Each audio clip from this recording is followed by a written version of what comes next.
అందరికీ నమస్తే అండి. Welcome back to friend Telugu vlogger. మనకి జూన్ 6వ తారీఖున నిర్జల ఏకాదశి ఉంది. అంటే మనకి జూన్ 6 శుక్రవారంతో కూడి వచ్చిందనమాట. శుక్రవారంతో కూడినటువంటి ఏకాదశి ఎంతో విశేషం కాబట్టి రేపు నిర్జల ఏకాదశి పండుగని చేసుకోవాల్సి ఉంటుంది. ఈ ఏకాదశి రోజున ఎలాంటి విధి విధానాలు పాటించాలి, ఎలాంటి నియమాలు పాటించాలి అనేదంతా కూడా ఈ రోజు వీడియోలో మీతో షేర్ చేసుకుంటూ పూజ ఎలా చేసుకోవాలనేది నేను మీతో పంచుకోబోతున్నాను. వీడియోని ఫస్ట్ టైం చూస్తున్నట్లయితే వెంటనే సబ్స్క్రైబ్ చేసుకోండి, పక్కనే ఉన్న బెల్ బటన్ని యాక్టివేట్ చేసుకోండి. సంవత్సరంలో మనకి 24 ఏకాదశులు ఉంటాయి. ప్రతి ఏకాదశికి ఒక్కొక్క విశేషం అయితే ఉంటుందన్నమాట. అయితే ఈ నిర్జల ఏకాదశికి ఉన్నటువంటి విశేషం ఏమిటి అంటే, ఈ ఒక్క ఏకాదశి రోజున ఇంట్లో విష్ణుదేవుణ్ణి పూజించి ఎవరైతే దీపారాధన చేసి స్వామివారి యొక్క నామస్మరణతో ఉంటారో 24 ఏకాదశి వ్రత ఫలితం అనేది కలుగుతుందట. అంత అద్భుతమైనటువంటి ఏకాదశి అండి ఈ నిర్జల ఏకాదశి అనేది. జూన్ 6వ తేదీన శుక్రవారం నాడు ప్రతి ఒక్కరూ తప్పకుండా విష్ణుమూర్తిని అలాగే లక్ష్మీదేవిని పూజించటం వల్ల ఖచ్చితంగా మనకి ఉన్నటువంటి ఆర్థిక ఇబ్బందులు కానివ్వండి, మనకు ఉన్నటువంటి సంకల్పాలు ఏవైనా కూడా నెరవేరుతాయి. అయితే ఈ పూజ ఎలా చేసుకోవాలనేది నేను మీతో షేర్ చేస్తున్నానండి. ఉదయాన్నే నిద్రలేచి ఇంటినంతా శుభ్రం చేసుకుని ఇంటి గడపలకు కూడా పసుపు రాసి ఇంటి ముందు ముగ్గు అనేది వేసుకోవాలి. చక్కగా ఇలా ముగ్గు వేసుకున్న తర్వాత ఫస్ట్ గడపని పూజించాలి. ఇంట్లో ఎవరైతే పూజ చేసుకుంటారో ముందుగా గడపకి పూజ చేసి ఇంట్లోకి వచ్చి స్వామివారి పూజ చేసుకోవాల్సి ఉంటుంది. అయితే ఈ ఏకాదశి రోజున లక్ష్మీదేవితో పాటు విష్ణుమూర్తి ఫోటో ఉంటే విష్ణుమూర్తి ఫోటో పెట్టుకోవచ్చు, లేదు అంటే వెంకటేశ్వర స్వామి ఫోటోని పెట్టి పూజ అనేది చేసుకోవచ్చు. పూజ చేసే ఆడవారు తప్పకుండా మన కాళ్ళకి పసుపు ఉండేటట్టు చూసుకోవాలండి. అలాగే కుంకుమ బొట్లు కూడా పెట్టుకోవాలి. అలాగే గదిలో ఒక చిన్న అంటే పూజ చేసే స్థలంలో ఒక చిన్న ముగ్గును వేసి ఇంట్లో పూజ చేసుకోవాలి అనుకుంటే ఇంట్లో అంటే పూజా మందిరంలో పూజ అనేది చేసుకోవచ్చు. లేదు అంటే ఈశాన్యం వైపు పీఠాన్ని ఏర్పాటు చేసుకుని పీఠం దగ్గర కూడా మీరు పూజ అనేది చేసుకోవచ్చు. అయితే లక్ష్మీదేవి యొక్క అమ్మవారి యొక్క చిత్రపటం ఏదైతే ఉంటుందో ఆ చిత్రపటానికి చక్కగా గంధం బొట్లు కుంకుమ బొట్లు పెట్టి దీపాలతో చక్కగా అలంకరించుకోవాలండి. ఒకవేళ లక్ష్మీదేవి అమ్మవారి యొక్క చిత్రపటం లేదు అనుకుంటే చిన్న విగ్రహానికైనా పూజ అనేది చేసుకోవచ్చు అనమాట. అయితే ఈరోజు ప్రత్యేకంగా పిండి దీపాలు అనేవి వెలిగించుకుంటూ ఉంటాము. పిండి దీపాలు కూడా 3, 5 లేదంటే 7 పిండి దీపాలు వెలిగించుకుంటే చాలా మంచిది. అంతేకాని ఒక్క పిండి దీపం అనేది మాత్రం వెలిగించుకోవాలి. మనం చేసే పూజలో వినాయకుడికి ముందు పూజ చేస్తాం కాబట్టి వినాయకుడిని కూడా పెట్టి ముందుగా వినాయకుడికి పూజ అనేది చేసుకోవాలి. పూజా ఏర్పాట్లన్నీ కూడా పూర్తయిన తర్వాత ముందుగా వినాయకుడికి గణపతికి పూజ అనేది చేయాల్సి ఉంటుంది. ముందుగా గణపతికి పూజ చేసుకున్న తర్వాత స్వామివారికి పసుపు కుంకుమ అక్షంతలు సమర్పించిన తర్వాత చిన్న బెల్లం ముక్కని నైవేద్యంగా ఉంచి స్వామివారికి ఒక నమస్కారం తెలియజేసుకున్న తర్వాత అప్పుడు వెంకటేశ్వర స్వామికి పూజ అనేది మొదలు పెట్టుకోవాల్సి ఉంటుంది. అయితే పూజకి మనం ఏర్పాటు చేసుకోవాల్సింది ఏంటి అంటే పూజా మండపాన్ని ఏర్పాటు చేసుకోవాలి. అలాగే మనం పూలతో అలంకరించాలనుకుంటే పూలతో అలంకరించుకోవచ్చు. అలాగే పిండి దీపాలు ముందుగానే చక్కగా ఏర్పాటు చేసుకోవాల్సి ఉంటుందన్నమాట. అయితే ఈ పిండి దీపం వెలిగించాలి అనుకుంటే ఆవు నేతితో వెలిగిస్తే చాలా మంచిదండి. లేదు అంటే కనుక నువ్వుల నూనెతో వెలిగించినా కూడా చాలా మంచిది. అయితే మనందరికీ కూడా తెలుసండి పిండి దీపాలు ఎలా తయారు చేయాలి అనేది, ప్రత్యేకంగా ఏమి చెప్పట్లేదు.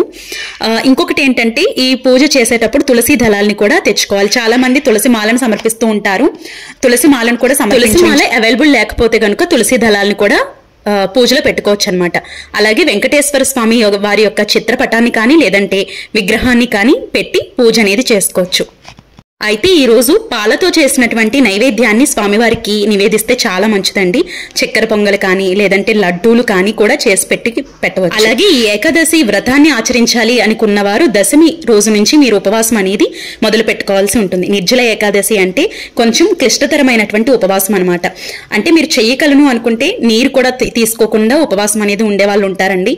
ఒకవేళ మీరు అలా ఉపవాసం ఉండలేము, కొంచెం అల్పాహారం తీసుకుంటూ మేము పూజ అనేది చేసుకుంటాము అంటే కనుక ఏకాదశి రోజున ఉపవాసం ఉండి చక్కగా పూజ అనేది చేసుకుని అల్పాహారం పండ్లు కానీ పాలు కానీ ఇలా అల్పాహారం తీసుకుంటూ మీరు పూజ అనేది చేసుకోవచ్చు. ఆ రోజంతా ఉపవాసం ఉండి ద్వాదశి రోజున మీరు ఉపవాస దీక్ష అనేది ముగించుకోవాల్సి ఉంటుంది. ఏకాదశి వ్రతాన్ని ఆచరించాలి అని తలపెట్టిన వారు, సంకల్పంతో తలపెట్టిన వారు దశమి రోజు నుండి మాత్రం మొదలు పెట్టుకోవాలి. లేదు మేము ఒక్క ఏకాదశి రోజునే పూజ అనేది చేసుకుంటే కనుక రేపంతా కూడా ఏకాదశి తిథి అనేది ఉంది కాబట్టి రేపు అంతా కూడా ఉపవాసం ఉండేవారు ఉండండి. ఒక పొద్దు ఉన్నా కూడా సరిపోతుందన్నమాట, ఇబ్బంది ఏం లేదు. అది మీరు ఆరోగ్య రీత్యా ఉపవాసం అనేది ఉండవచ్చు. ఈ విధంగా రేపంతా ఉంది కాబట్టి రేపు ఉదయం పూజ అనేది చేసుకోవచ్చు. లేదు మీకు కుదరలేదు అనుకుంటే రేపు సాయంత్రం పూజ అనేది చేసుకోవచ్చు. పూజ అంతా చేసుకున్న తర్వాత తులసి అమ్మవారి దగ్గర కూడా దీపారాధన చేసి ఆవునేతి దీపారాధన చేసి అక్కడ కూడా పూజ అనేది చేసుకోవాల్సి ఉంటుంది. ఇక్కడ నేను 7 ఒత్తులు అంటే 7 పిండి ప్రమిదలు చేసుకుని పిండి ప్రమిదలను వెలిగించుకున్నాను. విష్ణుమూర్తికి పూజ చేశాము అంటే ఆ పూజలో ప్రత్యేకం స్థానం అనేది ఉపవాసానికి ఉంటుందండి. ఎవరైతే నియమనిష్టలతో భక్తి శ్రద్ధతో స్వామివారి మీద నమ్మకంతో ఉపవాసం ఉంటూ పూజ అనేది చేస్తారో అలాంటి వారికి తప్పకుండా పుణ్య ఫలితం అనేది లభిస్తుంది. ఒక్క పూటైనా కూడా ఉపవాసం ఉంటే ఆ రోజు చాలా మంచిదన్నమాట. అలాగే 24 ఏకాదశి వ్రత పుణ్యాన్ని పొందవచ్చు. అలాగే పునర్జన్మ పాపాలన్నీ కూడా విముక్తి అయ్యి స్వామివారి యొక్క ఆశీర్వాదం తప్పకుండా లభిస్తుంది. అలాగే స్వర్గలోక ప్రాప్తి కలుగుతుందట. అలాగే జన్మజన్మల పాపాలు కూడా తొలగిపోతాయట. ఇలా పూజ చేసుకున్న తరువాత స్వామివారి యొక్క అష్టోత్తరాలు కానీ గోవింద నామాలు కానీ చదువుకుని స్వామివారి యొక్క విష్ణు సహస్రనామం కూడా పఠించవచ్చు. లేదంటే వింటూ కూడా పూజ అనేది చేసుకోవచ్చు. అలాగే లక్ష్మీ అమ్మవారి యొక్క కనకధర స్తోత్రాన్ని కనుక 3 సార్లు పఠించినట్లయితే చాలా మంచిదండి. అలాగే కనకధర స్తోత్రంతో పాటు అమ్మవారి యొక్క అష్టోత్తరాలు కూడా చదువుకుంటూ అమ్మవారికి కూడా ఇష్టమైనటువంటి పూజా ద్రవ్యాలతో అంటే పసుపు కుంకుమ అక్షింతలు కానీ లేదు అంటే చిట్టి గాజులు గోమతి చక్రాలు వీటితో పూజ అనేది చేసుకోవచ్చు. అయితే ఏకాదశి నాడు ఖచ్చితంగా సాయంత్రం 6 దాటిన తరువాత ఇంటి గుమ్మం ముందు 2 దీపాలు వెలిగిస్తే చాలా మంచిదండి. కాబట్టి రేపు సాయంత్రం నాడు చక్కగా దీపాలు ఇరువైపులా గుమ్మానికి ఇరువైపులా కూడా వెలిగించుకుంటే చాలా మంచిదన్నమాట. అలాగే ఈ రోజు చేసే దానాలు కూడా ఎంతో విశేషమైనటువంటి ఫలితాన్ని ఇస్తాయట. కాబట్టి ఈ రోజు నీళ్ళని దానం చేయండి, చాలా మంచిది. అలాగే మీకు ఉన్నంతట్లో ఏ దానమైనా కూడా ఈ రోజు చేసుకోవచ్చు. అలాగే స్వామివారికి పూజ చేసేటప్పుడు యాలుకల మాలని సమర్పించుకుని ఆ యాలుకల్ని కనుక మీరు ఎక్కడికైనా పని మీద బయటకు వెళ్తే ఆ యాలుకల్ని కనుక 1 కానీ 2 కానీ పట్టుకుని వెళ్తే పనులన్నీ కూడా సకాలంలో పూర్తవుతాయని మన పెద్దలు చెప్తూ ఉంటారు.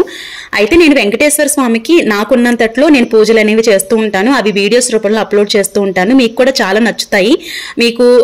మీకు ఉన్నంతట్లో చక్కగా చేసుకుంటారక్క. మాకు అందరికీ పూజ చేసుకోవాలి అంటే పూజా సామాగ్రి పెద్ద ఉండవలసిన అవసరం లేదండి. ఒక చిన్న మట్టి ప్రమిద ఉన్నా కూడా మట్టి ప్రమిదలో కూడా దీపారాధన అనేది చేసుకోవచ్చు. అందరూ కూడా చేసుకునే విధంగా పూజలు ఉంటాయి అని చాలా మంది చాలా కామెంట్స్ లో చెప్తూ ఉంటారు. చాలా థ్యాంక్స్ అండి. ఇప్పుడు చూపించేది ఏది కూడా పూజ చేయటం కోసం చేసింది కాదండి. నేను ప్రతి నిత్యం ఎలా అయితే పూజ చేస్తానో అది మాత్రమే నేను మీతో షేర్ చేసుకోగలుగుతాను.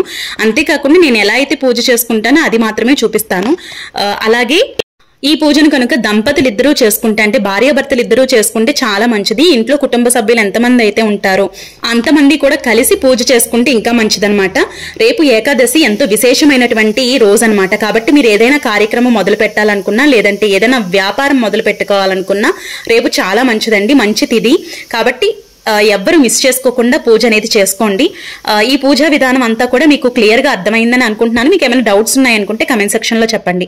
అలాగే చాలా మంది ఎలా కట్టుకుంటారక్క అని అడుగుతున్నారండి. ముడుపు ఎలా కట్టుకుంటారు అనేది నేను ఆల్రెడీ షార్ట్ వీడియోలో పెట్టాను. అది ఎంతమంది చూసారనేది నాకైతే తెలియదు, కానీ ఆ షార్ట్ వీడియోలో మాత్రం ముడుపు ఎలా కట్టుకోవాలనేది ఉంది. అయితే నేను నెక్స్ట్ వీడియోలో వచ్చినప్పుడు ఎప్పుడైనా పూజ చేసినప్పుడు ముడుపు ఎలా కట్టాలి అనేది కూడా నేను కట్టి చూపిస్తాను. మీకు చాలా బాగా యూజ్ అవుతుంది. ముడుపు కట్టుకోవటం వల్ల పెద్ద సంకల్పాలు ఏవైతే ఉంటాయో అవి తప్పకుండా తీరతాయండి. అయితే నేను ముడుపు ఎలా కట్టుకుంటాను అనేది నేను నెక్స్ట్ వీడియోలో చెప్తాను. అండ్ ఇంకొక విషయం ఏంటంటే ఈ నైవేద్యాల విషయంలో పాలతో చేసినటువంటి నైవేద్యమే కాకుండా బెల్లం పానకాన్ని కూడా స్వామివారికి నివేదించవచ్చు. లేదంటే చిన్న బెల్లం ముక్కనైనా నైవేద్యంగా ఉంచవచ్చండి.